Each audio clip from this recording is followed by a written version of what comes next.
Welcome to this episode of Chatting with Staxx. I'm your host, Bill Staxx, and today I got Mooch. What's up, man? How you doing? Good. Happy to be back on. Yeah, thank you so much for taking the time. I appreciate it. No problem.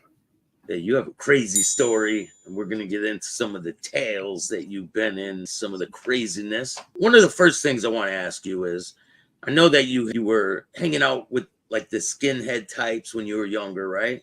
Right. What was your first introduction to the one percenter lifestyle? My dad grew up kind of around the local club, which was the Gypsy Jokers in Oregon. So, my dad had friends that would come over and stuff. My dad was out riding around quite a bit. So probably from a really, really young age, I would see it. I just didn't know much about it.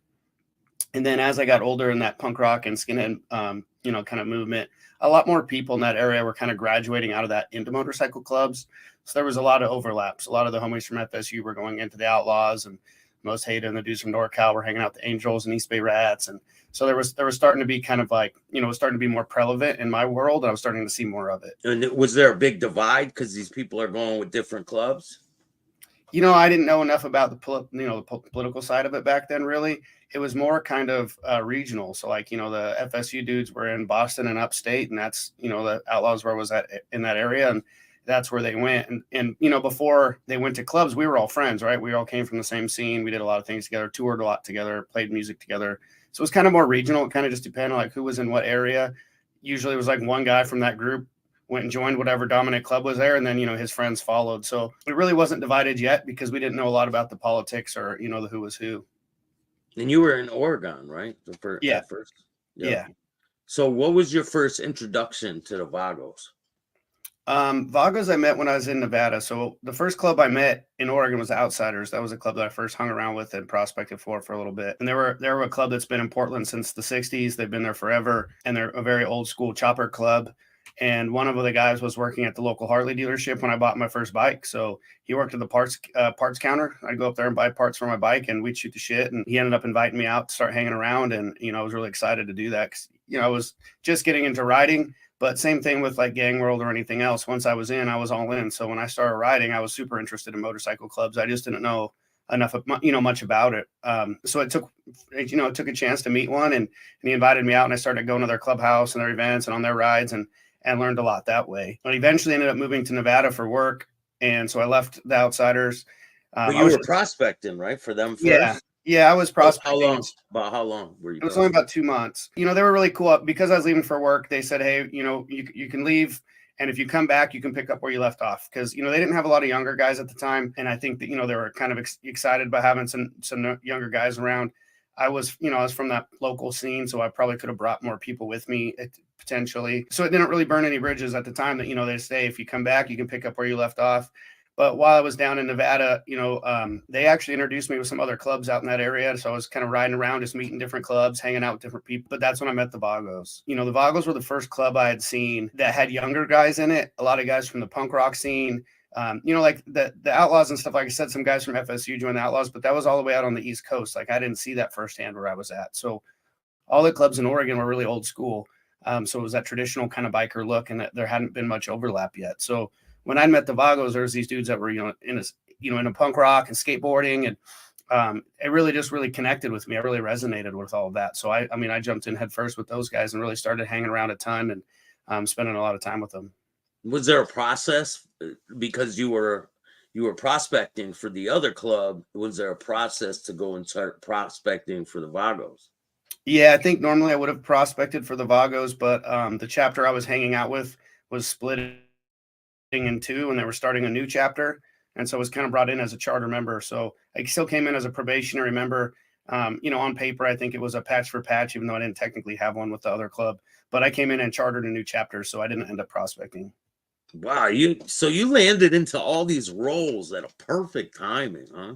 Yeah, a lot of this stuff wouldn't have happened if timing wasn't right? Like, like I said, when it came to joining the Vagos, eventually when it came to joining the Mongols, stuff like that, it just happened to be the right time at the right place, really, or knowing the right people. So did you have any dealings with law enforcement when you were with the Vagos?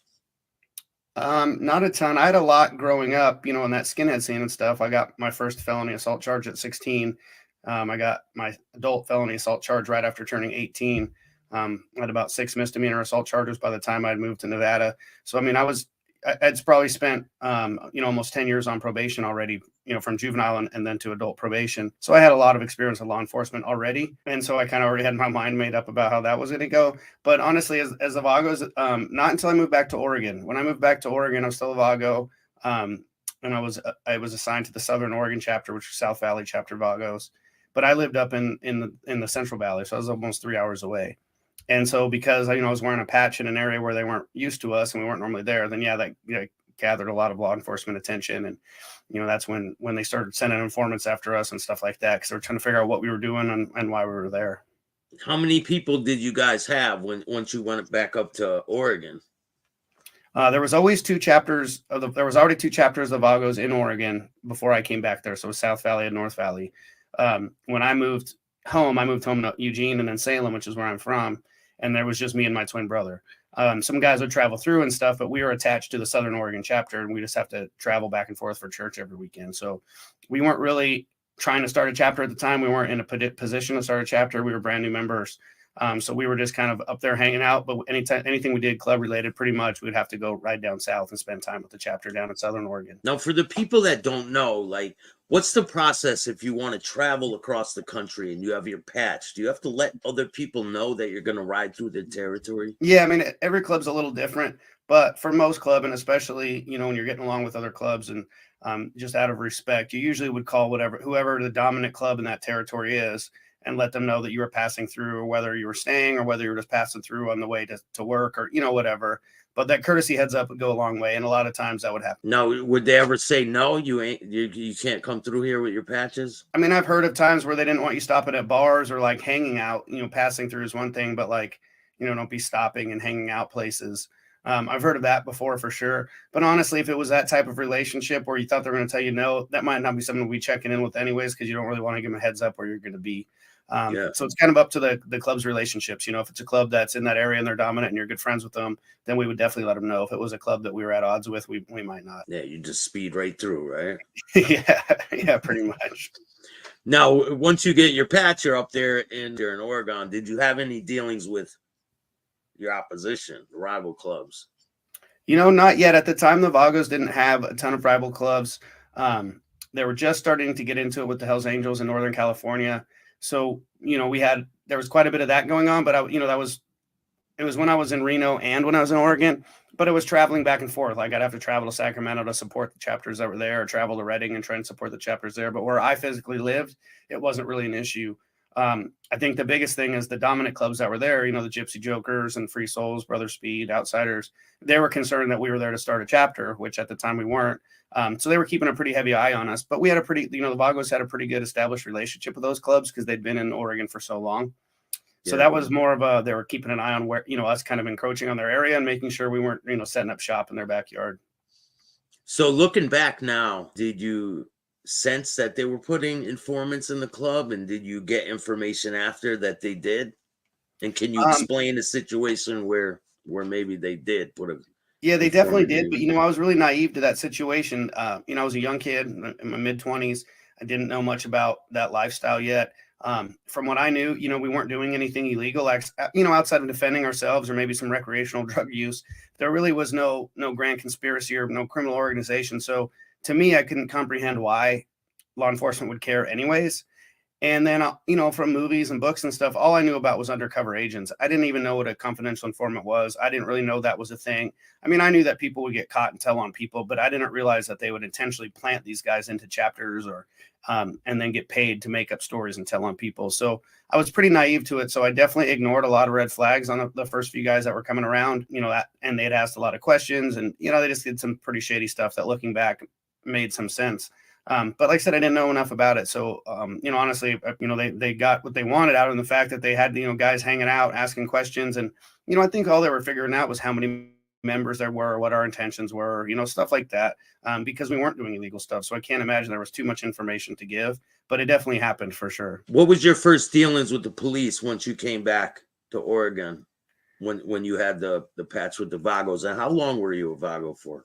I was a Vago for 2 years before I switched over to the Mongols, and I was a year in Reno and a year in Oregon, or Carson City, Nevada, right outside of Reno. It wasn't long before getting back into Oregon where I started getting pulled over a lot and, because I said they weren't used to that patch up there. They were kind of wondering what we were doing, who we were there with. The actual first time I got pulled over, I was out riding with my dad. First time we'd ever ridden motorcycles together. And I was in my patch and he was on my brother's bike, and we were out riding around and we got pulled over. And they initially said it was because he didn't have a motorcycle endorsement. But it turned out the cop that pulled us over used to be a corrections officer where my dad went to prison. So he knew my dad right out the gate from prison. So, I'm picking on my dad, like, this is your fault. And then the next cop that pulls up was the old school resource officer from my high school that was now a gang cop. So the two cops knew both of us, me and my dad, pretty well. So they ended up impounding his bike, and it turned into quite the ordeal. So that was my first big, first real experience with law enforcement while wearing a patch. And then did it continued? Like, you would get harassed a lot by them? Yeah, and I mean, looking back, there were some specific law enforcement officers, whether it was local or ATF or federal guys, that were in charge of the motorcycle clubs in that area. So it kind of followed me from Vagos to Mongols. It was the same guys. The same guys would, if we were at a bar with a bunch of us, those would be the guys coming by. Those were the guys paying for the informants. They were the ones asking around. It was always kind of the same ones that were harassing us. And that ended up being the two that, I got arrested for following down the road, where they said I tried to kidnap them, that whole criminal case I had there. So it ended up being the same two for quite a while. And even after that case, I got found not guilty, but I got put on probation for the misdemeanors. And even then, they were trying to get me busted all the time and thrown back in jail. And it was a pretty long running thing. In fact, even once I moved out here to Illinois, law enforcement and the outlaw biker investigators unit kind of goes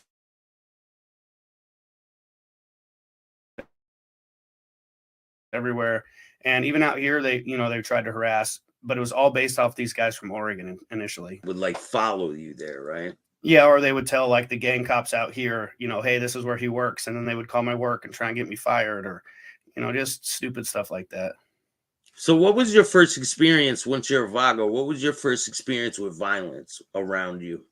Whether it was another club member or you were involved with a altercation, what was your first experience? There wasn't a ton, because the fact that, I came from a pretty violent subculture already, and I was really wanting to prove myself. So I was almost looking for some of those situations.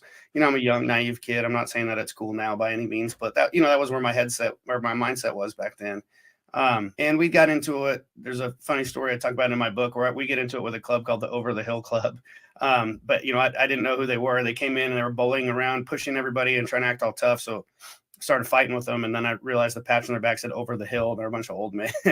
But stuff like that. And then it started, I talk about this in my book a bit too, but there was an old agreement in Reno between the Vagos and the Hells Angels that there was a club called the Renegades. That this was before I was in the club, but they had an agreement existed that the Renegades wouldn't be allowed back in Reno. And the Hells Angels reestablished the Renegades in Reno. And so then things started getting pretty tense. And so that's when things started to get pretty serious in that world. And that was kind of my first big taste of, we went from hanging out, riding motorcycles, having fun, to, having to watch ourselves around Hells Angels. So that escalated pretty quickly. Yeah. Are some of your people getting caught by them at different places? And then you're driving around, you have a patch on your back. So it's kind of like you have a target, right? Right. And you know what? Not yet, because this was more of a Cold War. Everyone was still feeling everything out. I don't think either side was really wanted it yet. We're both kind of, there were still negotiations and talks going on. But once we established a chapter in Reading, they started attacking our guys in Reading, and then that started going to tit for tat and back and forth. So it ended up happening eventually, but initially it was more of waiting to see what was going to happen, and it's more that kind of tense situations.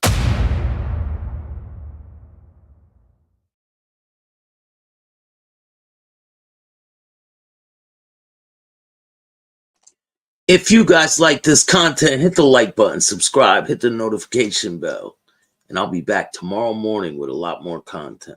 See you guys soon. And remember, don't be a bitch.